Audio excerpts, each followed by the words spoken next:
సోడ్చిపల్లిలో meeting పెడితే 40-50 వేల మంది మనందరి సాక్షిగానే ఆనాడే కేటీఆర్ గారు శాంక్షన్ చేసింది వాస్తవమా కాదా? మీ అందరు వచ్చినా రాలేదా? నేను కొబ్బరికాయ కొడతాను మొన్న పోయి ఎవరు తెచ్చిండు? కేసీఆర్ గారు ఇవ్వలేదా?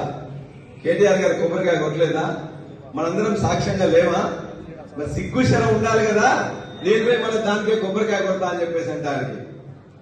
కాబట్టి అటువంటి వాళ్ళకి గ్రామాలలో మనం చెప్పాలి 800 కోట్లు పనిచేసిందంట, అందులో 104 కోట్లకి పని అంట. ఎవరు మున్సిపాలిటీ తెచ్చింది ఆర్డరు? గన్పూర్ మున్సిపాలిటీకి అడ్డుపడ్డది ఎవరు? ఆర్డర్ తెచ్చింది ఎవరు? అడ్డుపడ్డది కడియం సేరి, ఆర్డర్ తెచ్చింది రాడేనా. డిగ్రీ కాలేజ్ ఎడ్యుకేషన్ మినిస్టర్ గా ఉన్న గొప్పగా చెప్పుకుంటాడు కదా. నీ గన్పూర్ కూడా డిగ్రీ కాలేజ్ తీసుకురాకపోతే ఇదే యశ్వంతరావు ఆఫీస్ ఎదురుగా కేసీఆర్ గారు మీటింగ్ పెడితే నువ్వు లేనప్పుడు నేను అడిగితే సాక్షిగా ఇదే ఎదురుగా సాక్షిగా కేసీఆర్ గారు డిగ్రీ కాలేజ్ ఇవ్వలేదా? గంగుల కమలాకర్ దగ్గర పోయి డిగ్రీ కాలేజ్ చేస్తే దాన్ని ఇలా అందించుకుండట.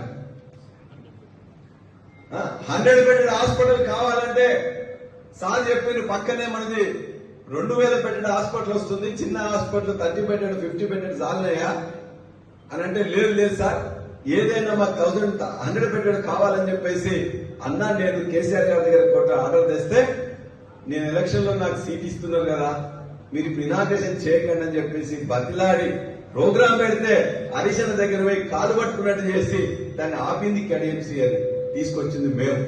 సిగ్గు లేకుండా నేను పోయి మొత్తం కూడా రిజర్వ్ చేసుకుంటున్నాడు. ఎవడు తెచ్చిండు ఈ యొక్క స్టేషన్ గన్పూర్కి?